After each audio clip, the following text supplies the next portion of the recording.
Добре вечер. Ако какофон нека оди.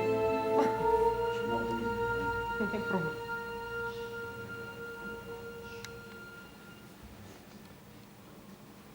Добре вечер уште еднаш. Да не должиме многу, имам чест да ви ги представам Дина Дума, сценарист и режисер. Антонија Белозорска. Илија Живо. И Марко Ранчев. Да не мудрувам многу, е со Дина да почнеме. Седите го само микрофонот.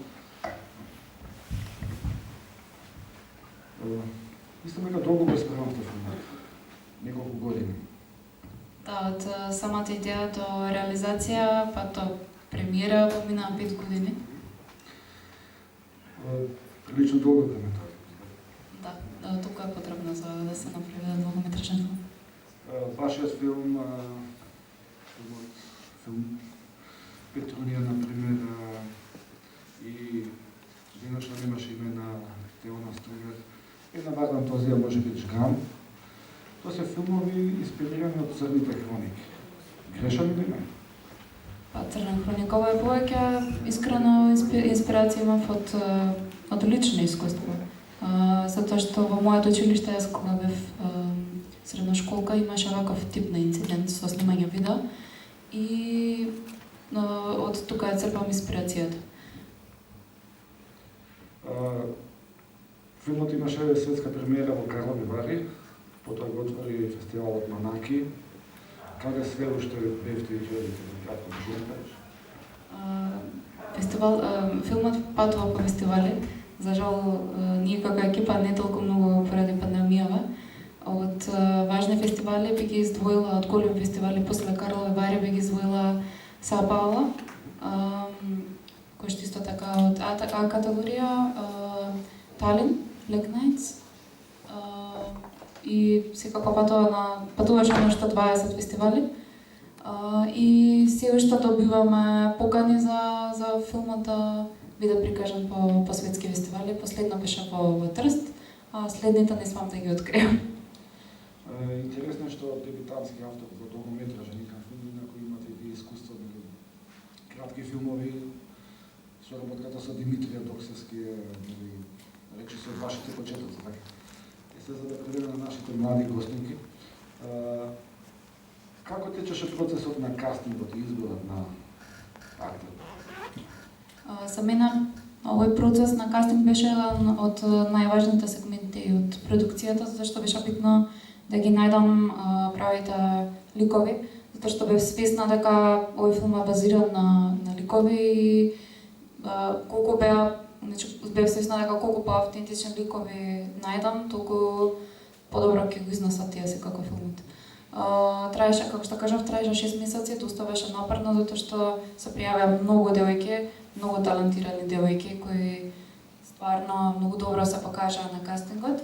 Меѓутоа на крај се одлучив за ова што денес го гледате тука и овие девојки што ги гледате тука, затоа што сепак ги пронајдов некако, ги припознав ликовите точно во нив. До тебе Антонија, која што не е дебютант, веќе има филмско искуство. Може да кажеш за твоето искуство од овој филм? Па, мислам дека е посебно искуство, бидејќи е сепак долгометражен филм и целиот процес трае многу долго време и сум многу среќна што Дина ми ме одбра баш мене. Мија? Мене ми е скроз прво филмско искуство ова, за така сум многу среќна, многу задоволна што Дина ме одбра нас. И ми помогна да се пронајдам во глумата и да сметам што сакам да правам понатака во животот. Јас претходно се бавев исто со глума. Имав повеќе искуство во театар отколку на филм. Ова ми беше прво искуство на долгометражен филм. И за мене особено е важно тоа што ние разработувавме тема која во фокус ги ставаше оние кои најчесто се затишувани, оние кои најчесто им е одземан гласот, а ние всушност ги интерпретиравме нивните ликови преку нашите карактери и мислам дека расширивме една голема порака која, како што знаеме, нели еден глас го започнува бунтот и мислам дека токму овој филм беше тој глас. Дина, филмот има фантастично технички снимени сцени во базен. Колку беше тоа комплицирано? Прилично многу комплицирано. Снимано во Црна Гора, така? Не, снимање на све во Македонија снимано. Генерално подводните сцени беа многу комплицирани и во базен. Додуша во базен беше веќе полесно, во езерото беше прилично комплицирано, затоа што Македонија нема такви професионалци кои имаат искуство со подводно снимање, па моравме да поканиме директор на фотографија кој што се бави само со подводно снимање, кој што така знае да нурка, ја знае таа техника. И секако добивме многу голема поддршка од нуркачките тимови од Македонија. Меѓутоа и за нив ова беше прво искуство од овој тип и некако целото снимање беше многу тешко, бидејќи ние немавме до толку професионална опрема да има снимател од подводни слушалици, па ние да комуницираме со него, него тој беше под вода, па мораше секој пат да излегува, за да ние му кажеме, јас еднам да му кажеме што следно треба да се сними или што треба да се коригира во одредениот кадар за тоа да го направи повторно да нурне надоле, исто така дополнително на тоа кога се снима во езеро ладно. Малце тежното и со актерите, затоа што тие не смеат да се постојано во вода, значи смеат да се 15 минути во вода, па да излезат, па да влезат и малце беше целото тоа потежното од тој продукцијски аспект. Повелите прашање имате? Има прашање. 5 години го подготвувате филмот. Меѓутоа, колку претрпува промени од почетокот до крајот? Односно, што ви беше предизвик во емотивен набој, барање на емотивниот набој на главниот лик, како тој ќе се развива, како ќе градира? Ај прво за Дина, па понатаму и за останатите. Да, секако дека трпи многу промени. Секако дека од првиот драфт, првиот драфт на сценариото до оно што сега го гледате, сценариото се менува многу. Се менуваше и на пробите со актерките и тоа ми беше мене исто така целта. Тие да несат нешто свое, од своје лични искуства и заедно да некако да направиме целата приказна и целиот филм. Беа многу подржувани да дадат нешто свое. Меѓутоа, да, секако таа емотивност, односно тој емотивен набој, мене ми беше јасно уште од самиот почеток, уште од самата идеја. Меѓутоа, поминуваше време, ми стануваше само појасно како тоа треба да изгледа и каква емоција треба да носи целото. А кога ги запознав и кога ги одбрав конкретните девојки, тоа се некако се искристализира затоа што тие во себе носеа една своја емотивност која само допринесе до тоа што јас го барав, дури и некои работи ги смени. Сакав ти понатаму нешто да... Да, па имам доста, ова страшно многу повлекува прашања и покрај тоа што сме виделе еден тон филмови, да речеме, со вапат некоја си тематика околу млади, нивните доживувања, да ги наречеме, од тие адолесцентски години или пак тинејџерски години. Меѓутоа, има тука нешто што, да речеме, одвојува, а тоа е тој режисерски тач, допир што го има. Сега, мене ме интересира која сцена или пак која секвенца беше најголем предизвик за реализирање, за да може да се постигне динамика на филмско раскажување, во однос на темпо. Ме разбирате? Мислите во монтажата или во... Значи и во снимањето мора тоа да се направи, во монтажата само може да му се даде поддршка на тоа. Инаку филмски монтажер и телевизијски монтажер сум, затоа прашувам. Така. Во која смисла мислите најтешко? Најтешко во смисла на тоа дека го гледате за време на снимање, го следите материјалот. Така. И колку добивате информација од она што го снимате во моментот, дека тоа е тоа вистинското. Искрено да ви кажам, на снимањето јас имав еден тон материјал, затоа што бевме свесни дека со нам кога снимавме, и тоа ме го кажав како првична назнака дека мене не ме интересира светлото, дека ќе мора да намести светло кое што ќе биде адаптибилно на нашата ситуација дека снимаме со деца и ние ќе можеме со камерата да ги пратиме нив, а не тие нас. Значи тоа беше условот. И имавме многу добар материјал, многу потреблив материјал, а тоа се должеше на претходни припреми. И тоа што кажувате како темпо, како емоција, секако за секој кадар различно стигавме до таа емоција. Можеби најтешкиот дел беше снимањето на последната сцена. Меѓутоа тоа пак се должеше на фактот дека тие беа во вода, дека тие беа во базен. Јас бев на површина и таа конекција помеѓу режисер и актер беше малку отежната и поради тоа се снима и повеќе дубли и на нив им беше потешко да стигнат до вистинската емоција. Ајде да ги вклучиме малку и девојките. Се извинувам, може само јас сега да поставам прашање? За секој од вас претпоставам дека е различен предизвик играње во филмот. Веќе во Северен пол ве видовме и ве запознавме. Како вие понатаму ќе го градите вашиот филмски израз, затоа што гледаме дека има потенцијал? Дали си ја наоѓате своето кредо? Каде го наоѓате? Се гледате ли негде? Би сакала да продолжам со глума, ама уште се немам точно одредено. Имате израз кој што е многу специфичен за нашето актерско поднебје. Да речеме досега ваков израз јас не сум видела. Да, има специфични други актерки кои што си имаат и актери кои што си имаат свој израз и вие гледам дека си го наоѓате вашиот израз. Затоа ве прашам дали до негде работите на тоа, го градите или се уште го барате? Ако мислите за дали имам одено во театар, нигде немам одено на никакви часови за глума. Ама можда големо влијание има што на 12 години прв пат снимав. Па не знам, може заради тоа, ама другото е се природно, да речам, не знам. Да, добро, тоа е некој, да речеме, чувство што си го носите во себе и тоа многу убаво изгледа на екран. За вас останатите, дали гледате филмови често и во кои улоги вие си се пронаоѓате себе си, да речеме? Дали негде сте виделе ваков прототип? Или пак е исто од секојдневниот живот, она што го гледате на улица, она што сте го гледале на училиште? Значи, вие треба да ја реинтерпретирате она идеја на Дина, така? Имате ваша, таа рече дека црпела и од вашите искуства и вие сте помогнале во градењето на ликовите. Па тоа ме интересира.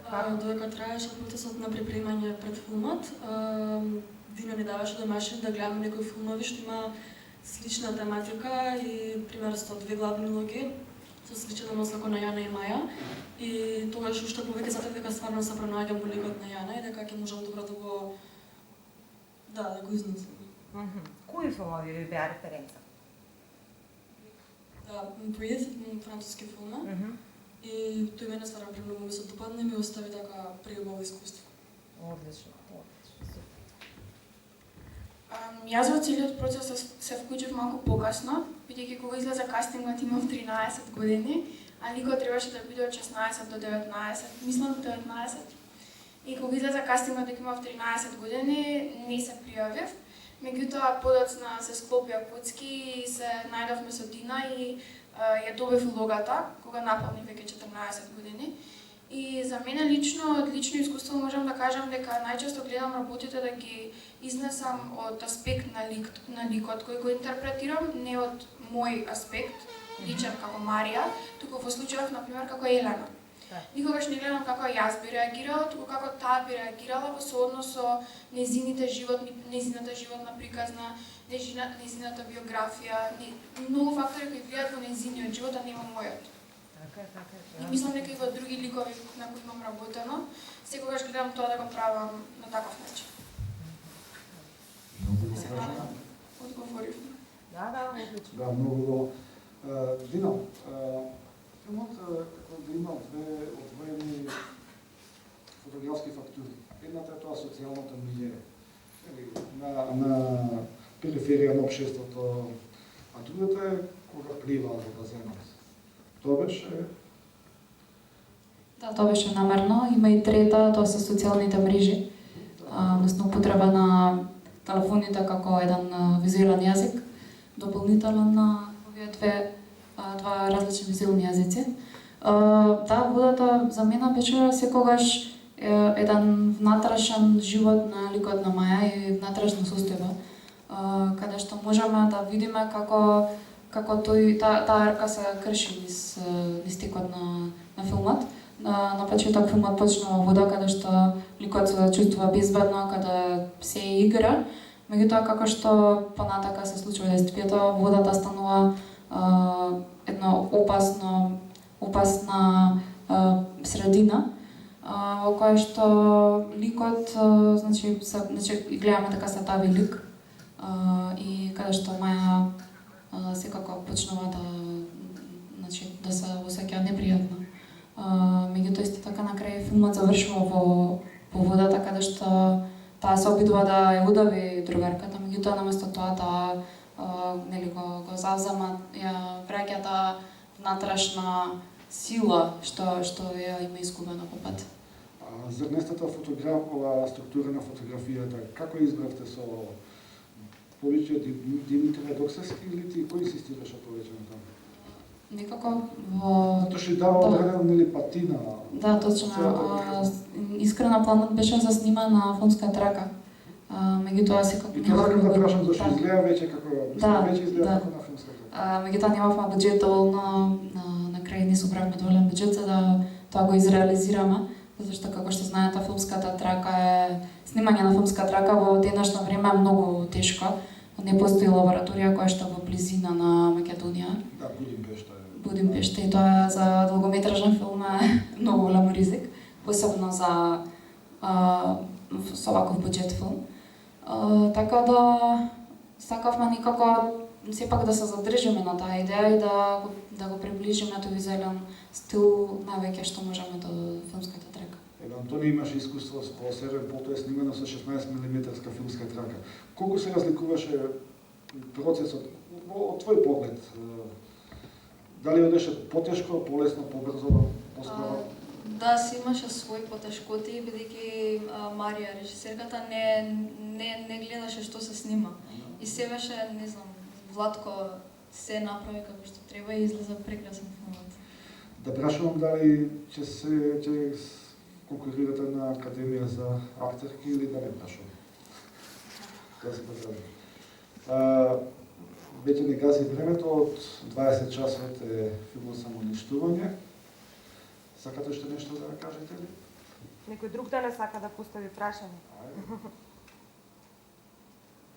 Повелете. Може би Дина да не каже? Колкав предизвик беше локейшн скаутот за овој филм, пошто Македонија е малку со локации специфична. Колку лесно или тешко го поминавте тој процес? Фала ти Куца за прашање. Искрено беше напорен процес, затоа што јас сакав да покажам на друга страна на Скопје. Не сакав да ја користам истите локации кои што се веќе многу пати видени во македонските филмови. И се соочив со предизвик затоа што ние немаме немаме некоја датабаза која што нуди готови фотографии локации, него тоа беше еден човек, тоа беше за среќа искусен човек, Роберт Јазаджиски, се нафати да биде локацијски менаџер и навистина своето искуство го даде максимално тука. Меѓутоа, сепак, многу време посветивме на барање на локациите. Може би 2 месеци, дека конечно ги склопиме, исто така додека траеше и снимањето, паралелно се бараа некои локации што фале. Колку време од прилика ти требаше за првиот драфт да стигнете со Мартин? Имате некој раф кат од првичното? Да, за првиот драфт беше потребно 3 месеци, 2,5 месеци, така нешто. Меѓутоа имавме веќе асембли, кој што комплетно го баталивме и почнавме од почеток. Така да веројатно може би да почнавме од асемблето, ќе ни требаше малку помалку време. Евентуално да ни најавиш твојот следен проект? Имам следен проект во подготовка, меѓутоа не смеам се уште ништо да ви откриам. Конкретно месецот ќе има убави вести за тоа, па ќе можеме да споделиме. Благодарам многу. Благодарам за това прашање.